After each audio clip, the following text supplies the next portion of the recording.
Bonjour à toutes, bonjour à tous. Je suis très contente de vous retrouver pour ce nouvel épisode du projet Passerelle citoyenne à la mairie d'Argenteuil. La dernière fois qu'on était ensemble, c'était pour parler des fake news. Et aujourd'hui, mois de mars oblige, on se préoccupe du droit des femmes. Vous vous souvenez que le 8 mars, c'est depuis quelques années la journée internationale du droit des femmes. C'est un sujet sur lequel la littérature abonde. Donc j'ai révisé certains de mes classiques. Je vous conseille, parce que vous en avez beaucoup entendu parler, mais peut-être que vous ne l'avez pas lu, Le deuxième sexe de Simone de Beauvoir. En fait, il y a 2 tomes. Là, j'en ai qu'un seul. 1947. C'est un ouvrage qui permet de mesurer le chemin parcouru et qui permet également de mesurer le chemin qui n'a pas encore été parcouru.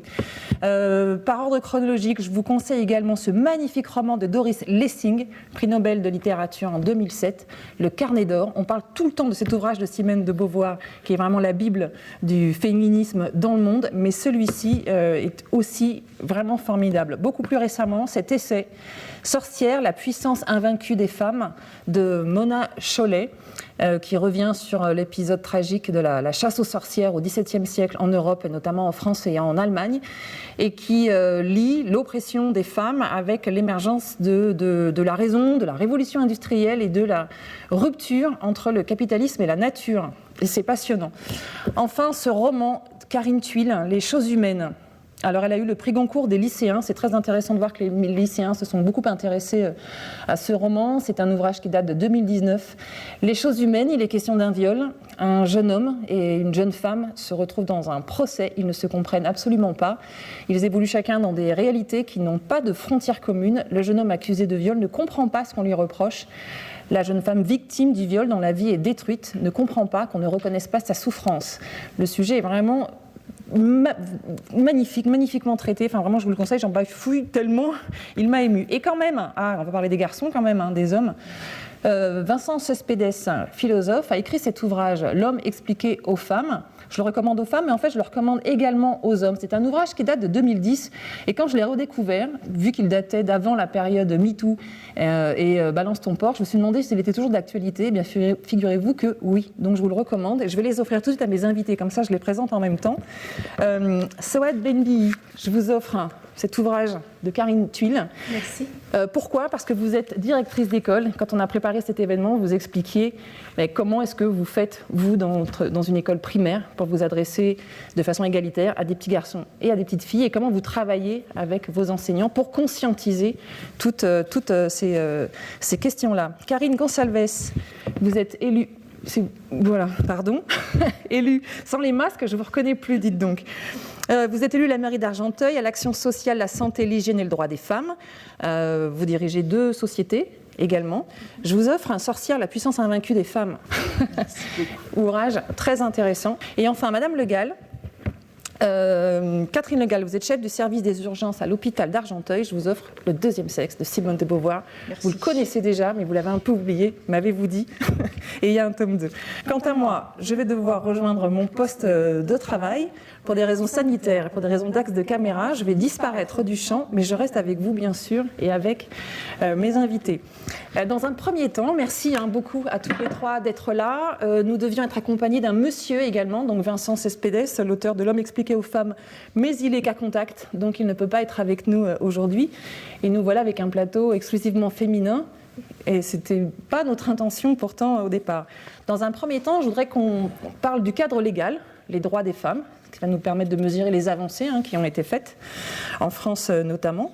Dans un deuxième temps, je voudrais qu'on parle des faits dans la société, comment ces droits se traduisent-ils ou ne se traduisent-ils pas dans la société. On va être obligé de parler d'un chapitre douloureux, celui des violences faites aux femmes et des féminicides, puisque le mot maintenant a été absolument reconnu. Et dans un troisième temps, on parlera d'eux et l'homme dans tout ça. Alors, on n'a plus de monsieur pour nous en parler, mais comme j'ai lu son livre, je me ferai le porte-parole des hommes, voire l'avocat du diable. Quand je vous dis droit des femmes, d'un point de vue légal, vous pensez à quoi comme grande avancée sur le plan légal ? L'une ou l'autre, qui veut commencer ? Madame Gonçalves. Non, alors moi c'est Madame Le Gall. Le Gall, excusez-moi. Grande avancée, il y en a eu beaucoup. D'ailleurs, je crois que Simone de Beauvoir en fait, comment dirais-je, le récapitulatif jusqu'à 1947. Et depuis, il y a de nouveaux droits qui sont apparus, qui sont fondamentaux. Disons que 1947, c'est le moment où les femmes ont le droit de vote. Ça me paraît essentiel. Et puis la deuxième date pour moi, parce que vous me demandez ce que c'est que le droit des femmes, c'est la loi Veil. Et c'est donc l'aboutissement de la possibilité de contrôler son corps et donc finalement de choisir sa vie. Donc une vie à la fois publique, civique, autorisée 1947, 1976. Ah oui, 74, ouais, 1974, le droit à l'IVG. Donc j'ai révisé mes classiques avant de venir. Voilà, qui me paraît une avancée fondamentale et qui est l'aboutissement aussi de la possibilité d'accéder à la contraception. Absolument. Tout ça a été extrêmement long à être acquis et ce sont vraiment deux dates fondamentales.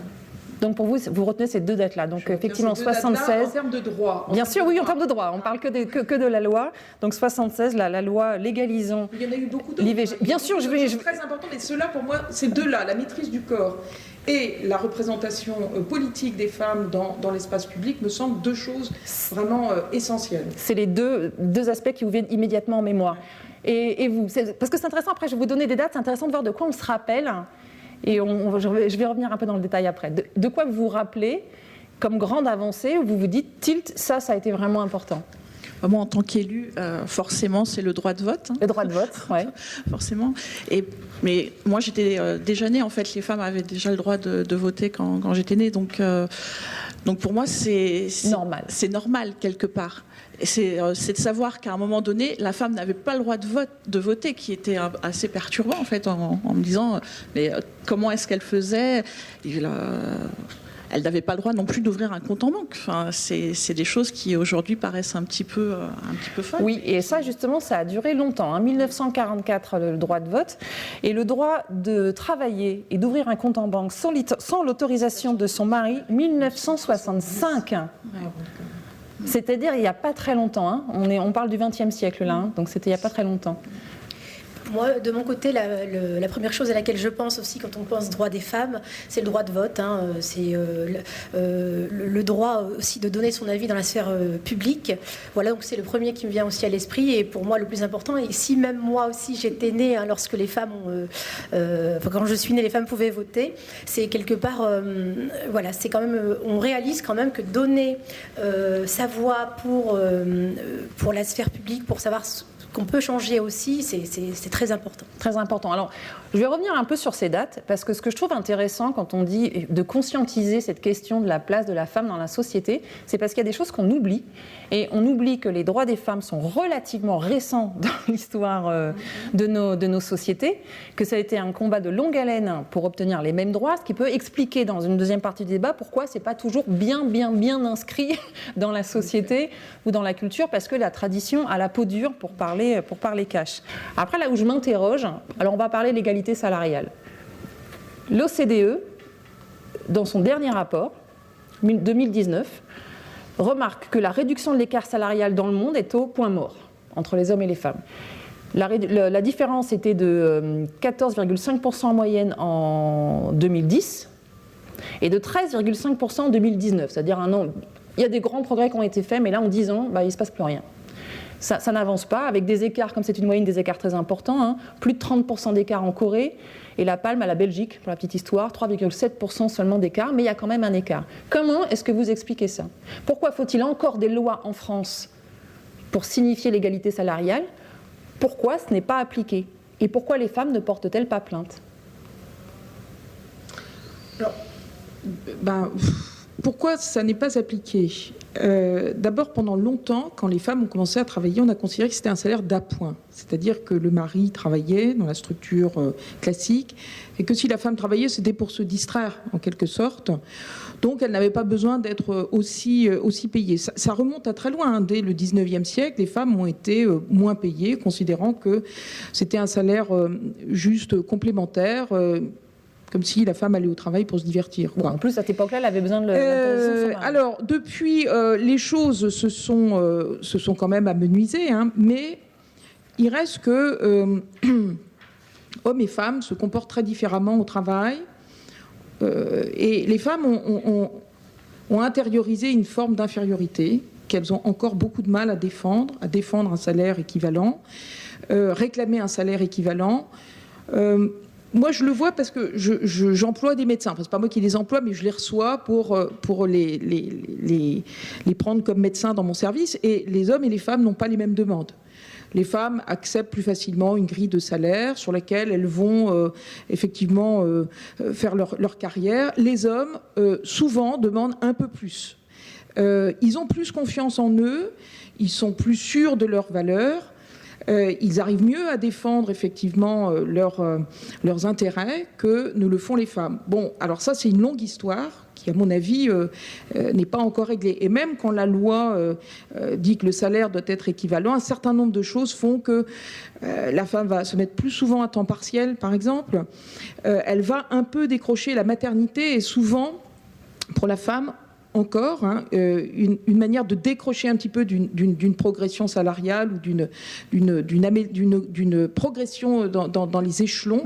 Elle va se mettre en retrait et finalement à diplôme équivalent et à investissement équivalent, il va falloir qu'elle en fasse toujours plus pour essayer d'atteindre le salaire des hommes, et même en faisant plus, je ne suis pas certaine qu'elles arrivent au salaire des hommes.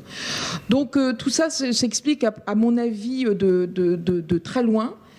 Donc vous dites, d'une part, il y a la tradition, une forme de tradition, et d'autre part, un manque de confiance en elles des femmes qui fait qu'elles ne vont pas réclamer leur dû comme les hommes, ou qu'elles ne vont pas oser peut-être faire appliquer la loi. Qu'en pensez-vous ? Je trouve ça extrêmement intéressant ce que vous dites, puisque quelque part elle prend la place qu'on lui donne. Tout ce dont on lui a appris depuis le début, eh bien elle pense que c'est ce dont elle a le droit. Voilà. En fait, je pense que là, on arrive au bout de la chaîne. Voici le résultat. Qu'est-ce qu'on peut faire en amont ? Parce que la question, il faut dire qu'on a besoin de changer les choses. Et comment peut-on faire ? Alors moi, je suis directrice d'école, donc je vais parler du domaine que je connais. Et quelque part, on essaie de conscientiser tous ces comportements à l'école. En tout cas, ça s'inscrit dans la loi de refondation de 2013, la loi de l'école de la confiance, où justement, l'égalité filles-garçons, parce qu'il s'agit d'égalité filles-garçons quand on parle de passerelle citoyenne à être une femme aujourd'hui. Donc, quelle place accorder aux filles, mais aussi aux garçons, et ce dès le plus jeune âge, parce qu'il y a de réels enjeux à la fin de tout cela, et on y arrive puisque vous décrivez une situation qu'on ne peut accepter quelque part dans ce que la femme en tout cas demande par rapport à l'homme, etc. Donc moi je trouve ça extrêmement intéressant. Donc par conscientisation, eh bien je pourrais peut-être expliquer. Oui, justement, ce que j'allais vous demander. Alors, qu'est-ce que vous faites ? Est-ce que vous faites des cours ? Vous êtes directrice d'école, ça veut dire des primaires. Donc, est-ce que vous leur faites un enseignement sur l'égalité garçon-fille, homme-femme, ou est-ce que ça passe par les gestes de tous les jours ? Comment ça se passe concrètement ? Alors, dans la loi de 2013, justement, qu'est-ce qu'on apprend à l'école ? Eh bien, on apprend dans les cours de MC, par exemple, EMC, c'est enseignement moral et civique. D'accord. Donc c'est pour les parents qui n'auraient pas d'enfants à l'école et qui ne savent pas ce que c'est EMC. Ce sont des débats à l'école. On apprend l'égalité filles-garçons à travers des cas concrets, à travers des textes, des images, des situations. La formation aussi des enseignants s'inscrit dans la loi de refondation de 2013, donc à l'INSPE, les instituts de formation des enseignants. Donc c'est aussi dans la charte de la laïcité où les activités filles-garçons sont valorisées. C'est aussi dans les comportements, vous savez, à l'école, de faire des équipes mixtes, de ne pas aussi avoir des propos tels que « Oh, c'est un garçon, il écrit mal ». Et c'est normal. Et c'est normal. Alors avoir aussi des affichages, vous savez, de comportements à adopter, ne pas se bagarrer et voir des petits garçons qui le font justement, et de travailler bien sagement avec une petite fille nattée qui travaille très gentiment. Donc là, vous évitez ces images d'Épinal. Exactement. Donc, parce que derrière tout cela, il y a de réels enjeux.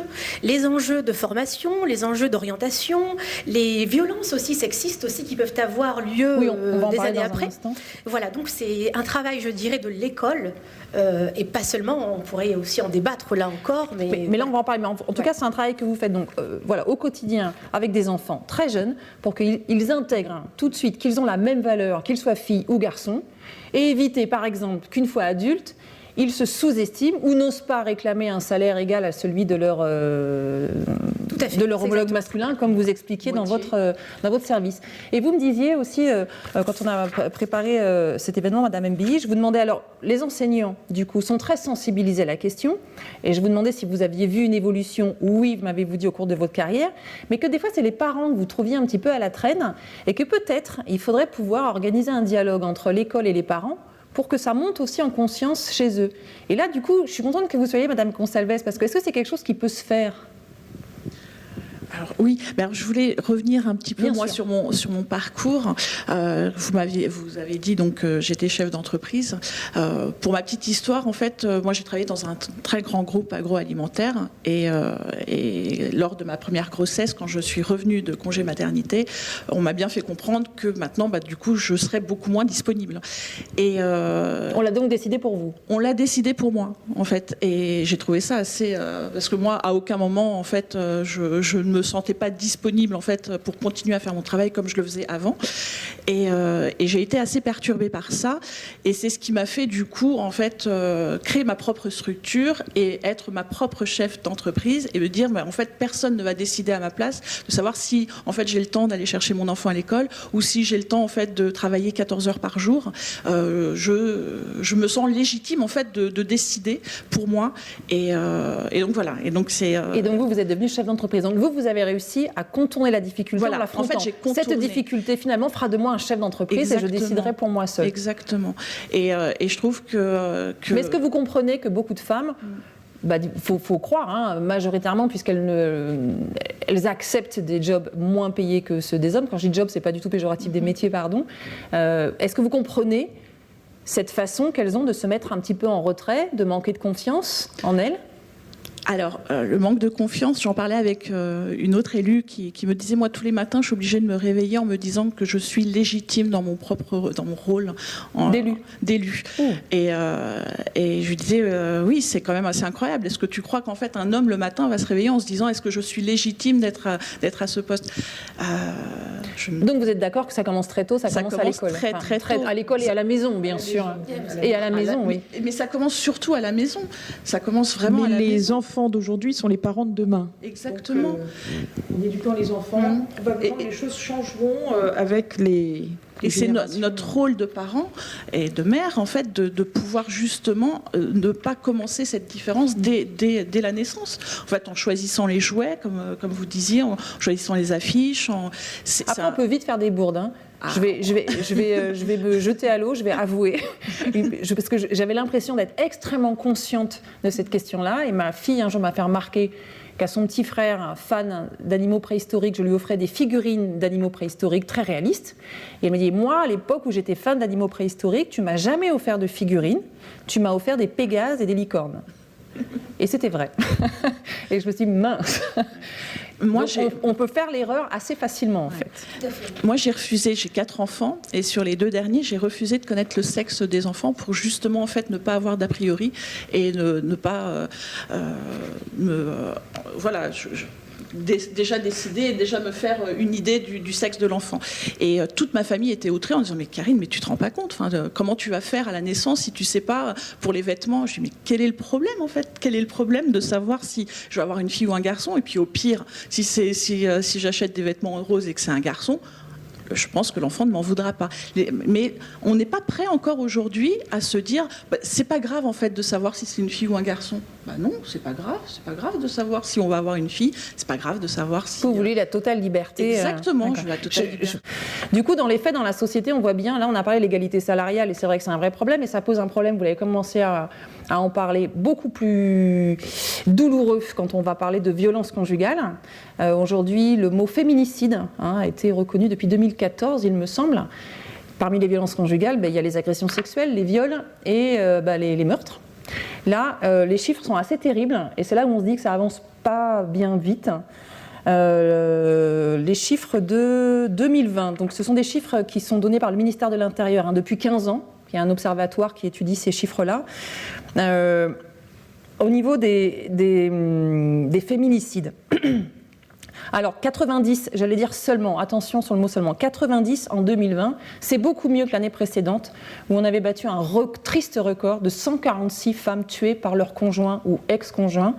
Cela dit, là, les associations militantes disent attention avec ce chiffre de 90, il y a eu beaucoup de confinements et d'ex-conjoints qui ne se sont pas approchés du coup de leurs potentielles victimes. Et puis il y a aussi beaucoup de mesures qui ont été prises qui commencent à porter leurs fruits visiblement, comme les bracelets de géolocalisation pour que les mises à distance soient effectivement respectées. Donc une baisse importante du nombre de féminicides, voir si c'est une véritable tendance ou si c'est lié au confinement de la période sanitaire. En revanche, les violences intrafamiliales elles ont augmenté de presque 10% cette année, avec 131 200 faits constatés. Et au niveau des viols, alors là on peut dire que c'est une catastrophe, 24 800 viols en 2020, constatés par des policiers et des gendarmes, donc on parle de plaintes déposées, donc il y a tout ce qui n'a pas été dit ou qui n'a pas été révélé. C'est une augmentation d'un tiers en 2 ans, un tiers de viols en plus en 2 ans.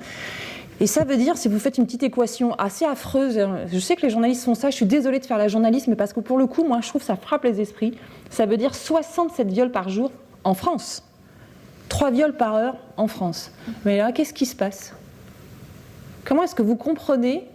D'un côté, on a une évolution légale qui favorise donc les droits des femmes, qui nous rend les égales des hommes, et de l'autre, dans la société, il y a quelque chose de très violent là. Qu'est-ce qui se passe ? Comment vous le comprenez ? Madame Gonçalves. Moi, je suis outrée par ces chiffres. Je suis vraiment outrée par ces chiffres. Moi, j'avais vu sur Internet que c'était une femme qui meurt tous les 2 jours des coups de... Alors, en 2019, c'est ce qui s'est passé avec 146 femmes tuées. Ça fait une femme tous les 2 jours et demi. Moins en 2020, sans qu'on sache si c'est une tendance installée ou un effet des confinements. Moi, je travaille presque tous les jours en fait avec la Maison de la Femme. On a à Argenteuil, on a la Maison de la Femme et des droits de la femme, et les chiffres sont extrêmement violents. Et en même temps, quand je vois que des femmes des fois excusent en fait le comportement de leur mari en disant oui, mais c'est parce qu'il a beaucoup de travail en ce moment, mais c'est pas de sa faute, c'est parce que je n'avais pas fait à manger. Je me dis que quelque part, il faut vraiment former ces femmes à ne pas accepter cette violence, en fait, et se dire que non, il n'y a aucune excuse à la violence. Il n'y a rien qui justifie, en fait, les violences faites aux femmes. Oui. Non, mais alors, du coup, est-ce que vous diriez finalement c'est le même sujet ? Alors, si on accepte des salaires moins importants que ceux des hommes, on accepte de prendre une baffe, voire 2, voire d'être absolument maltraité, parce qu'on se sous-considère, parce que les femmes se sous-considèrent ou vont accepter un statut. Je pense qu'il faut vraiment travailler là-dessus. On peut le dire. Voilà, je pense que vraiment le travail il est là-dessus. Il est vraiment sur la valorisation en fait de la femme. Alors bien sûr, à côté, il faut également éduquer nos enfants qui seront plus tard des maris et plus tard des concubins, en leur disant qu'ils n'ont pas à faire ces gestes et il n'y a rien qui justifie la violence. Mais d'un autre côté, il faut aussi valoriser en fait la femme en lui disant tu n'as pas accepter en fait des choses que tu ne dois pas accepter. Oui, moi je pense aussi que la première des choses c'est de faire le constat et de le montrer haut et fort, c'est-à-dire qu'à un moment donné, quitte à faire des campagnes choc, des publicités aussi choc pour justement montrer ces chiffres. Mais il y en a. Alors, il y en a. On en parle beaucoup. Alors ça, c'est la première étape. Il y en a plus qu'avant. Avant, il n'y en avait pas, comme pour la sécurité routière. Donc là, on les retrouve de plus en plus pour les violences faites aux femmes. Et la deuxième chose... Eh bien, ce serait de donner les moyens de libérer la parole. Petit à petit, on le retrouve aussi. Mais pour libérer la parole, il faut qu'en face de soi, on ait des interlocuteurs aussi formés. C'est-à-dire qu'au sein des commissariats, des dépôts de plainte, etc., qu'on puisse accueillir la parole et qu'on n'entende pas, par exemple, « Oui, mais comment étiez-vous habillé ? L'avez-vous cherché ? Qu'est-ce que vous avez dit en retour ?» Vous voyez, comme vous disiez, il n'y a aucune excuse à un viol ou à une violence quelconque. Alors, c'est ce que dit Julia Foïs, qui raconte « Je suis 1 sur 2 », c'est-à-dire elle a été victime d'un viol, et elle dit « Mais la parole est libérée, les femmes parlent, ce sont les oreilles qui ne sont pas ouvertes. » Alors, je crois que c'était vous, Madame Lecal, vous me disiez, parce que bon, on va en parler, de l'affaire Weinstein, MeToo et Balance ton porc, ces 2 hashtags qui ont vraiment défrayé l'actualité, c'était en 2017, et on voit bien que le retentissement est très fort, et d'ailleurs, pour expliquer l'importance du nombre de viols, certains spécialistes pensent que c'est parce que justement la parole se libère, que les femmes portent davantage plainte, que ça se sait plus. Donc les chiffres, ils font un peu mal, mais peut-être parce que les femmes parlent plus. Oui. Juste pour revenir sur les violences et les féminicides, avant le féminicide, il y a souvent des violences effectivement qui ne sont pas déclarées par les femmes. Il faut savoir qu'il reste encore une soumission et dépendance économique des femmes. On revient au sujet précédent. Si la femme n'a pas son autonomie financière et économique, elle a du mal effectivement à aller porter plainte. Même s'il faudrait qu'elle le fasse, elle est imbriquée avec souvent des enfants. Combien de femmes reviennent en arrière familiales. Combien de femmes reviennent en arrière et annulent leur plainte? Voilà. Et ça, c'est un vrai problème. Donc, je reviens à l'autonomie financière et au fait que les femmes puissent exister sur le marché du travail et avoir effectivement des salaires équivalents aux hommes. En ce qui concerne les viols, qui sont une autre forme de violence, ça rejoint effectivement ce que vous disiez, c'est-à-dire qu'il y a dans certains milieux, mais je crois que c'est assez large malheureusement, un comportement des hommes vis-à-vis des femmes qui est encore un comportement de soumission, notamment sexuelle, et qui considère que, en échange, en l'occurrence sur MeToo, c'était le monde du cinéma, d'Hollywood, très particulier, mais c'est beaucoup plus large que ça. Hein. Parce que quand vous dites dans certains milieux, quelque part, quand vous dites dans certains milieux, très large. D'accord, donc vous dites c'est pas dans parti d'un milieu plutôt huppé et finalement assez peu représentatif de ce qui se passe en général dans la société. Hollywood, c'est quand même un monde très particulier. Mais malheureusement, c'est beaucoup plus large que ça. Et on est sur cette domination de l'homme sur la femme, de l'homme qui considère que la femme est encore effectivement son sujet, à sa disposition. Et il faut revenir à la loi. La loi, pendant très longtemps, mis la femme dans cet état de soumission.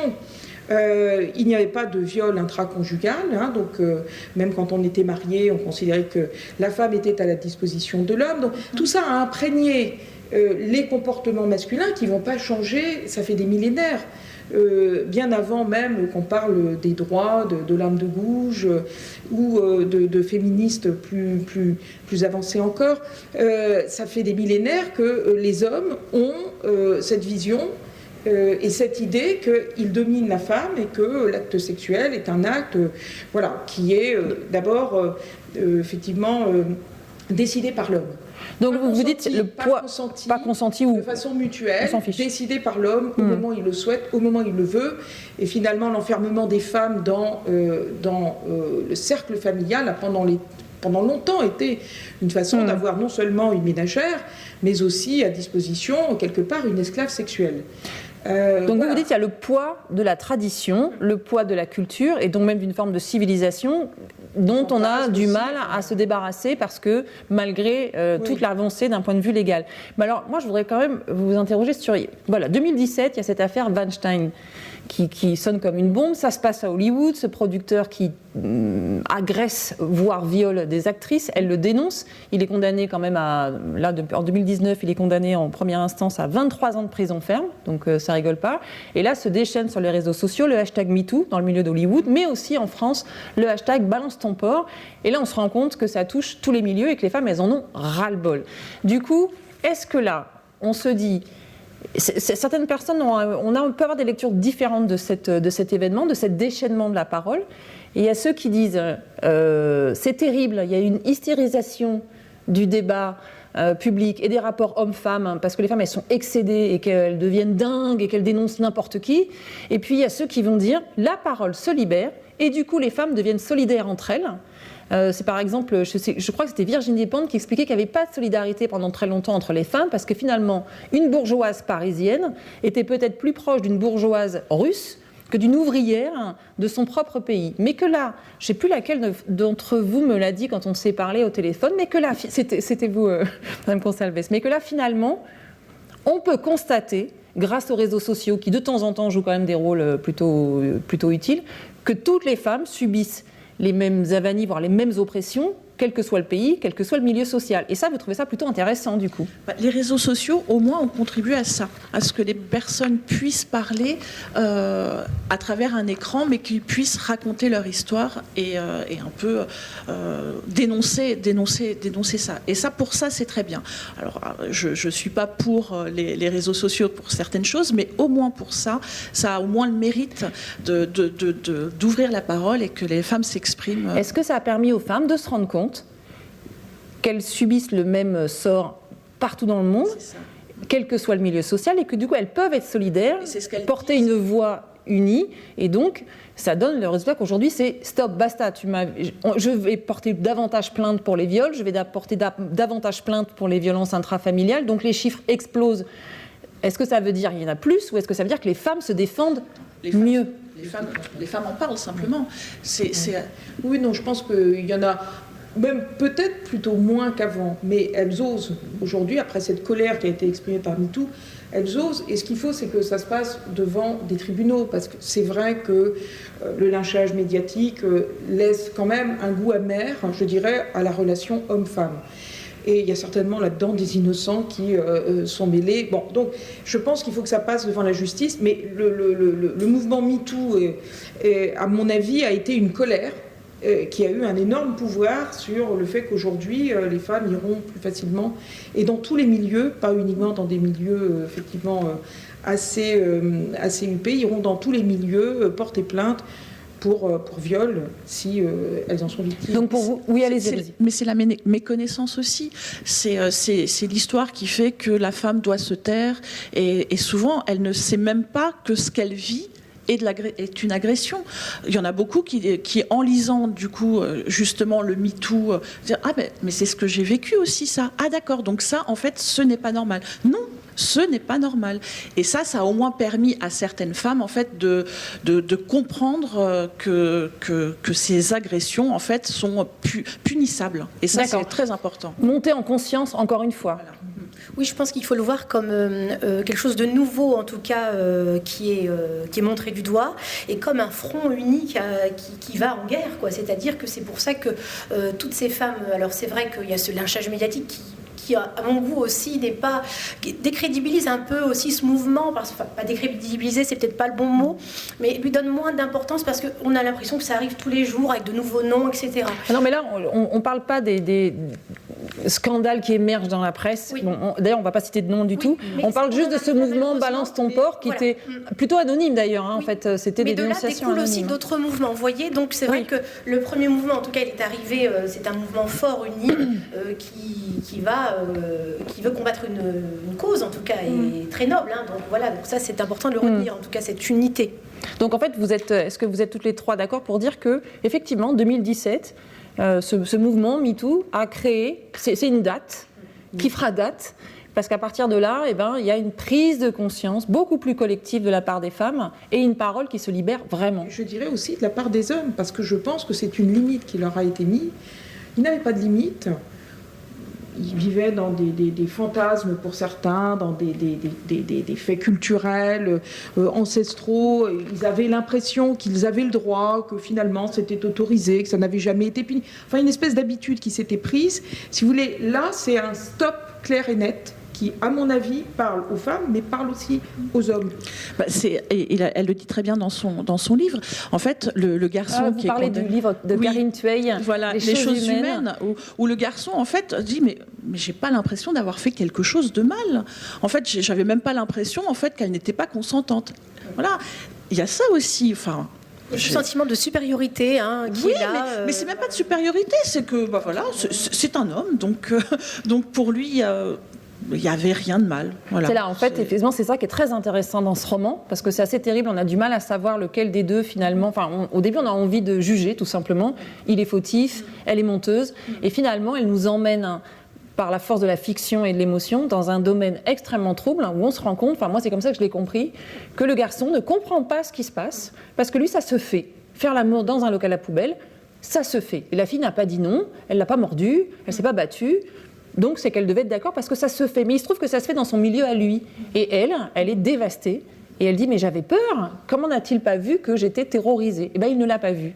Mais elle aussi n'a pas appris à dire non, clairement. Ce que dit aussi Virginie Despentes dans Hong Kong Theory, elle explique qu'elle, punkette, rock, qui vit dehors, forte en gueule, qui sait se défendre, elle dit, il y a une situation dans laquelle elle s'est sentie vulnérable, c'est le jour où elle a été violée, et elle dit qu'elle en veut à cette société qui ne lui a pas appris à dire clairement non aux hommes dans une situation bien particulière, que là, elle était conditionnée pour être une victime.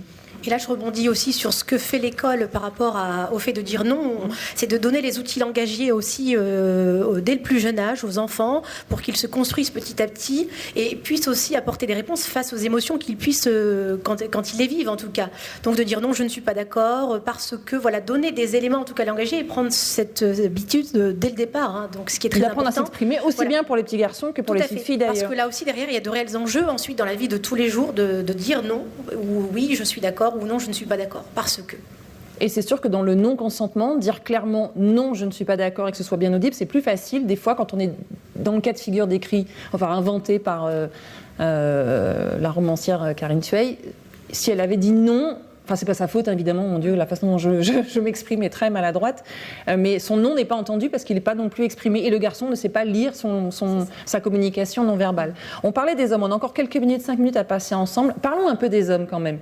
Donc le seul homme que nous avions invité n'a pas pu venir, le pauvre, parce qu'il est cas contact.